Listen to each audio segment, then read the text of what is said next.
आता बातमीपत्रामध्ये पाहणार आहोत प्रत्येक जिल्ह्यातली बातमी अतिशय वेगवान स्वरूपात बातमी 36 जिल्ह्यांची या बुलेटिनमध्ये सुरुवात करूयात। मनोज जरांगे पाटील यांनी पुन्हा एकदा मराठा बांधवांना आंदोलनाचं आवाहन केलेलं आहे। मराठा समाजाला राज्य सरकारने दिलेल्या 10% आरक्षण अमान्य असल्याचं म्हणत जरांगे पाटील यांनी आज रास्ता रोको आंदोलनाची घोषणा केली आहे। सकाळी 11 ते दुपारी 1 पर्यंत रास्ता रोको करण्याची घोषणा त्यांनी केलेली आहे। आजपासून शांततेच्या मार्गाने आंदोलन करा, आंदोलनामध्ये कोणालाही गोंधळ घालू देऊ नका, रेकॉर्डिंग करा असंही त्यांनी आवाहन केलंय। अजय बारस्कर यांनी मराठा आंदोलनकर्ते मनोज जरांगे पाटील यांच्यावर आरोप केले होते। यानंतर आता मराठा समाजाच्या रोषाला अजय बारस्कर यांना सामोरं जावं लागतंय। अजय बारस्कर यांच्यावर मुंबईत हल्ल्याचा प्रयत्न झाला। चर्चगेट परिसरामध्ये बारस्कर प्रवास करत असताना काही लोकांनी त्यांच्यावर हल्ल्याचा प्रयत्न केल्याचं सांगण्यात येतंय। मरीन ड्राईव्ह पोलिसांनी या हल्लेखोरांना अडवत ताब्यात घेतलं। राष्ट्रीय ओबीसी महासंघाचे अध्यक्ष डॉक्टर बबनराव तायवाडे यांनी उपमुख्यमंत्री फडणवीस यांची भेट घेतली। नागपुरातील फडणवीसांच्या निवासस्थानी जाऊन त्यांनी ही भेट घेतली आणि यावेळी जरांगे पाटील यांच्या आज होणाऱ्या आंदोलनाच्या पार्श्वभूमीवर चर्चा झाल्याचं सांगण्यात येतंय। तसंच ओबीसी आरक्षणाला धक्का न लावता मराठा समाजाला आरक्षण दिल्यानं फडणवीस यांचे राष्ट्रीय ओबीसी महासंघाने आभार मानले। शरद पवार गटाला निवडणूक आयोगाने तुतारी चिन्ह दिल्यानंतर त्याचा प्रचार आणि प्रसार व्हावा यासाठी कार्यकर्ते कामाला लागलेले आहेत। आज रायगडावर तुतारी चिन्हाचं अनावरण केलं जाणार आहे। या कार्यक्रमासाठी शरद पवार गटाकडून एक खास टीजर लॉन्च करण्यात आलं आहे। आवाजाची, युवकांच्या ऊर्जेची, महिलांच्या शरद पवार गटाला नवीन तुतारी हे पक्ष चिन्ह मिळालेलं आहे। त्यावरून मंत्री गुलाबराव पाटील यांनी टोला लगावलाय। त्यांची तुतारी कोणासाठी वाजणार माहीत नाही, पण त्यांनी तुतारी वाजवावी, आम्ही धनुष्यबाण काढलाय अशा शब्दात गुलाबराव पाटील यांनी निशाणा साधला। तुतारीचा आवाज दिल्लीचा तख्त हलवून सोडणार असं शरद पवार यांनी म्हटलं होतं। यावर गुलाबराव पाटील यांनी हे उत्तर दिलं। शरद पवार हे महाभारतातील शकुनी मामाप्रमाणे कलयुगातील शकुनी मामा आहेत अशी घणाघाती टीका माजी मंत्री सदाभाऊ खोत यांनी केलेली आहे। महाराष्ट्रात जो सध्या गोंधळ सुरू आहे त्यामागे शरद पवार असल्याचं खोत यांनी म्हटलंय।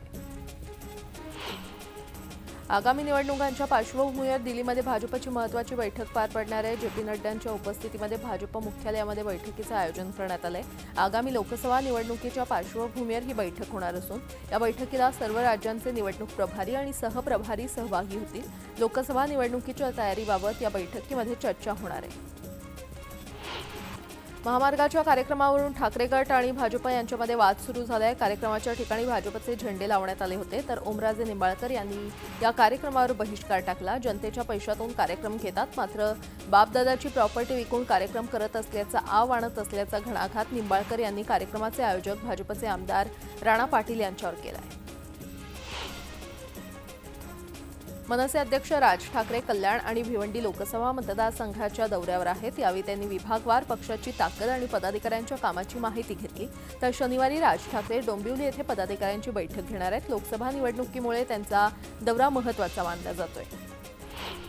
संभाजीनगरमध्ये पार पडलेल्या राज्यव्यापी संविधान गौरव मेळाव्यातून अजित पवार यांनी विरोधकांवर निशाणा साधला। लोकसभा निवडणुकीमध्ये मुंबई महाराष्ट्रापासून तोडण्याचं काम केलं जातंय असं म्हणतील आणि महाराष्ट्रात मतं मिळवण्यासाठी काम करतील अशी टीका त्यांनी केली। येत्या 26 आणि 27 तारखेला महाविकास आघाडीची मुंबईमध्ये महत्त्वाची बैठक होणार आहे। या बैठकीमध्ये जागा वाटपावर शिक्कामोर्तब होणार आहे असं काँग्रेस प्रदेश अध्यक्ष नाना पटोले म्हटलेत। तर या बैठकीमध्ये जो निर्णय होईल तो सर्वांना मान्य राहील। चर्चा करून जागा वाटपाबाबतचा प्रश्न सोडवला जाईल असंही पटोले म्हटले। लोकसभेची उमेदवारी मला मिळाली तर अनेकांना आनंद होईल, यात प्रश्नच नाही। महाविकास आघाडीचा अद्याप फॉर्म्युला ठरलेला नाही। हा फॉर्म्युला ठरवण्यात काहीही अडचण येणार नाही। मला अजून ऑफर आली नाही, मात्र येण्याची शक्यता आहे असं सूचक वक्तव्य कोल्हापूरच्या छत्रपती शाहू महाराज यांनी केलंय। महाविकास आघाडी सरकारकडून जनतेची फसवणूक झाली अशी टीका मध्य प्रदेशचे मंत्री प्रल्हाद पटेल यांनी केलेली आहे। तर शेतकरी आंदोलनाबाबत चर्चेतून मार्ग निघू शकतो असं मतही त्यांनी व्यक्त केलं। जळगाव जिल्ह्यातील रावेर लोकसभा मतदारसंघावर पुन्हा एकदा काँग्रेसनं दावा केलेला आहे। मुक्ताईनगरमध्ये पत्रकार परिषद घेत डॉक्टर जगदीश पाटील यांनी रावेर लोकसभेची जागा लढवण्याची इच्छा बोलून दाखवली। छत्रपती संभाजीनगर जिल्हा परिषदेत बैठक घेत केंद्रीय राज्यमंत्री डॉक्टर भागवत कराड यांच्याकडून लखपती दिदी या योजनेच्या कामाबाबतचा आढावा घेण्यात आला। बैठकीमध्ये योजनेची ओळख, प्रशिक्षण आणि क्षमता बांधणी याबाबत मार्गदर्शन करण्यात आलं।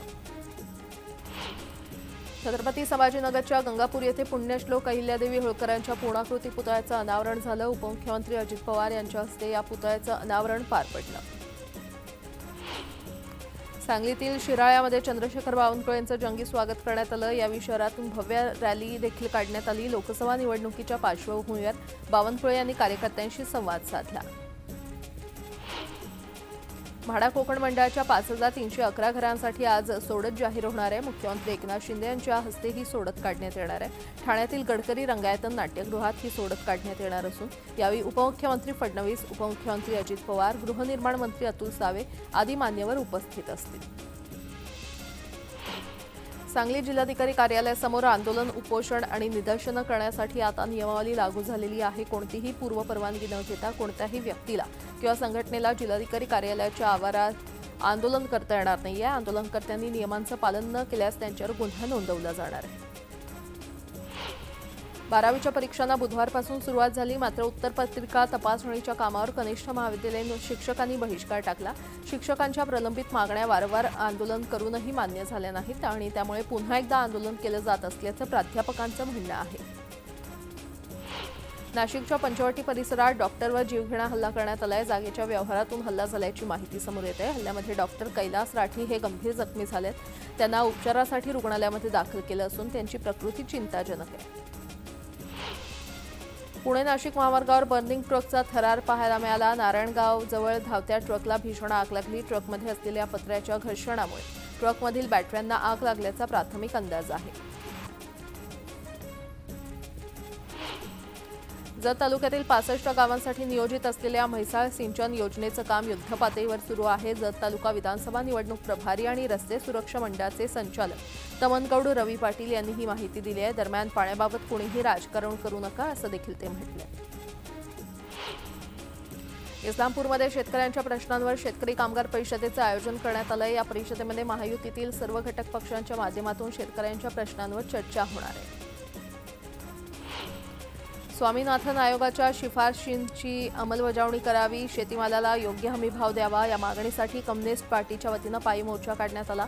हा पायी मोर्चा चांदवडहून नाशिक जिल्हाधिकारी कार्यालयाकडे निघाला। बीडच्या स्वामी रामानंद तीर्थ शासकीय वैद्यकीय महाविद्यालय आणि ग्रामीण रुग्णालयातील 205 निवासी डॉक्टरांनी संप पुकारलाय। विविध प्रलंबित मागण्यांसाठी संप करण्यात येत असून या संपामुळे आरोग्य सेवेवर मोठा परिणाम होताना दिसतोय। चंद्रपुरात शासकीय वैद्यकीय महाविद्यालयाचे निवासी डॉक्टर्स विविध न्याय मागण्यांसाठी संपावर गेले। सरकारनं दिलेली आश्वासनं पूर्ण न झाल्यानं संघटनेनं संपाचं हत्यार उगारलंय। मागण्या मान्य न झाल्यास आंदोलन अधिक तीव्र करण्याचा इशारा देण्यात आलाय। शेकडो आदिवासी बांधवांनी अमरावती विभागीय आयुक्त कार्यालयावर मोर्चा काढला। आदिवासी नृत्य सादर करत हक्काच्या जमिनी मिळवून देण्याची मागणी आदिवासी समाजानं केली। यावेळी प्रशासनाविरोधात जोरदार घोषणाबाजी करण्यात आली। येवल्याच्या शनी पटांगण भागात असलेल्या मुख्य बाजारपेठेतील एका दुकानासमोर नागाचं दर्शन झाल्याचं ग्रामस्थांनी एकच तारांबळ उडाली। मात्र जीव धोक्यात घालून फणा काढून उभ्या असलेल्या नागाला तरुणीनं पकडलं। तरुणीच्या या धाडसाचं सर्वत्र कौतुक होतंय। नाशिकच्या पंचवटी परिसरातील काळाराम मंदिराजवळ असलेल्या विवाह नोंदणी संस्थेच्या जुन्या वाड्याला भीषण आग लागली। या आगीमध्ये वाडा जळून खाक झाला। आगीवर नियंत्रण मिळवण्यात यश आलं असून वाड्यामध्ये असलेल्या देव्हाऱ्यातील दिव्यामुळे आग लागल्याचा प्राथमिक अंदाज आहे। मुंबई अहमदाबाद बुलेट ट्रेनचं काम सध्या युद्धपातळीवर सुरू आहे। मुंबईच्या दौऱ्यावर असलेल्या केंद्रीय रेल्वे मंत्री अश्विनी वैष्णव यांनी बुलेट ट्रेनच्या कामाची पाहणी केली। ठाकरे सरकारच्या काळात या बुलेट ट्रेनचं काम रखडल्याचा आरोप रेल्वे मंत्र्यांनी केला आहे। मध्य रेल्वेवर 10 जलद गाड्यांच्या फेऱ्या वाढवण्याचं नियोजन सुरू आहे। दादर स्थानकातून कल्याणच्या दिशेनं या फेऱ्या वाढवल्या जाणार आहेत। प्रवाशांची वाढती गर्दी लक्षात घेता ही उपाययोजना केली जाणार आहे। भिवंडी तालुक्याच्या पुंडास ग्रामपंचायतीनं आदिवासी वस्तीतील पाणीपुरवठा बंद केला। या भागातील ग्रामस्थांनी पाणीपट्टीचे पैसे दिले नसल्याचं सांगत तब्बल 35 कुटुंबाचा पाणीपुरवठा बंद करण्यात आलाय। दरम्यान संतप्त महिलांनी गटविकास अधिकारी कार्यालयामध्ये हंडा कळशीसह ठिय्या आंदोलन केलं।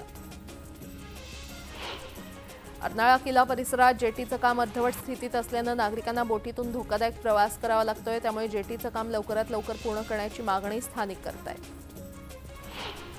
भाजप आमदार टी राजा सिंह यांना पोलिसांनी परवानगी दिली आहे। 25 जानेवारीला मीरा भाईंदर येथे सभा घेण्यासाठी हायकोर्टाकडून ही परवानगी देण्यात आली आहे। 22 जानेवारी रोजी 2 समुदायांमध्ये झालेल्या वादामुळे पोलिसांनी ही परवानगी नाकारली होती। मुंबई विमानतळावर 12 वेगवेगळ्या प्रकरणात 2,49 लाखांचं सोनं जप्त करण्यात आलंय। कस्टम विभागाच्या वतीनं कारवाई करत 4.5 किलो सोनं जप्त करण्यात आलं।